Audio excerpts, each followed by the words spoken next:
அவன் வந்திருக்கான்டா. எவன்? அவன் தான்டா அந்த காவாடி. அட யாரா அது? என் எதிரி.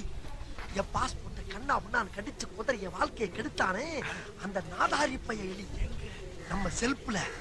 அவனை இன்னைக்கு நீ சட்னி ஆக்காம விட மாட்டேன்.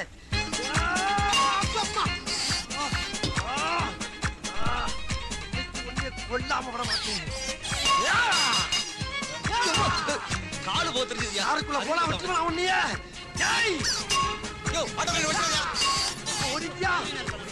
கால தூக்கியா? ஏய், ஏய், ஏய்,